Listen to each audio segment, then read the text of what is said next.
ही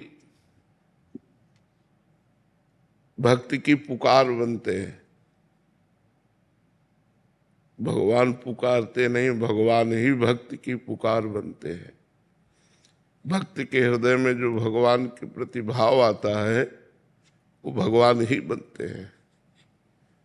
भक्त प्यार क्या कर सकता है? भगवान का प्यार ही भक्त का प्यार बनता है।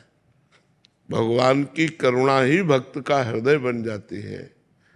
भगवान की प्रेरणा से ही वो यंत्रवत चेष्टा करता है। वो जब पुकारता है हा कृष्ण हा राधा, तो सही मानो हृदय में वो बैठ कर के पुकार रहे हैं, वही पुकार रहे हैं, वही भाव दे रहे हैं, वही करुणा कर रहे हैं। भक्त तो राई के समान प्यार करता है, भगवान समुद्र के समान प्यार करता है।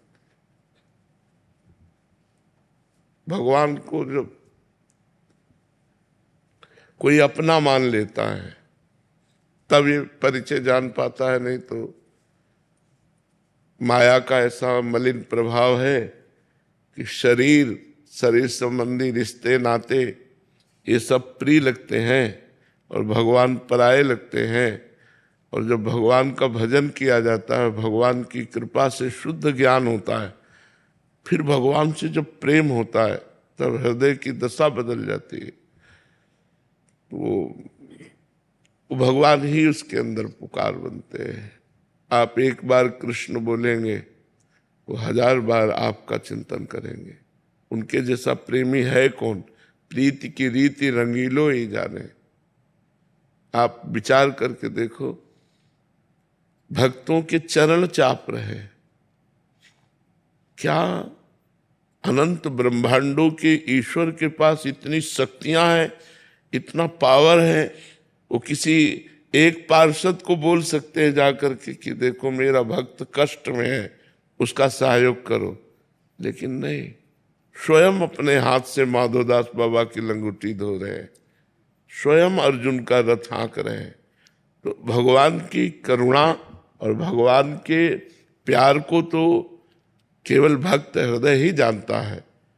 तो भगवान ही भक्त के हृदय की पुकार बनते हैं और उसी पुकार में भगवान का साक्षात्कार होता है। अब इस बात को समझना, भगवान ही भक्त के हृदय की पुकार बनते हैं। वो करुणा, वो आर्त भाव भगवान ही देते हैं और उसी पुकार में भगवान का साक्षात्कार होता है। तो भक्त और भगवान अभिन्न है। तस्मित् जने भेदा अभावात्। भगवान और भक्त के बीच में भेद नहीं रहता। अगर बोल रहा है राधा, तो श्री जी उसके हृदय में ही बैठे उसे प्यार कर रहे हैं, उसके हृदय में ही बैठे उसे दुलार कर रहे हैं। बाहर भीतर चारों तरफ वो अपने भगवान का सानिध्य अनुभव करता है। कोई प्रेम करके तो देखे, पर हमारा प्रेम बिखर गया है, संसार में बिखर गया, भोगों में बिखर गया, व्यक्तियों में बिखर गया, शरीरों में बिखर गया। अगर यही प्रेम समेट कर भगवान में हो जाए, मेरे तो गिरधर गोपाल दूसरों न कोई, तो अभी समझ में आवे कि भक्ति की पुकार ही नहीं रह जाती, भगवान ही उसकी पुकार बन जाते हैं। भक्त तो भगवान में लीन हो रहा है, तन्मय हो रहा है। अब भगवान जैसा उससे नचा रहे हैं वैसा वो नाच रहा है।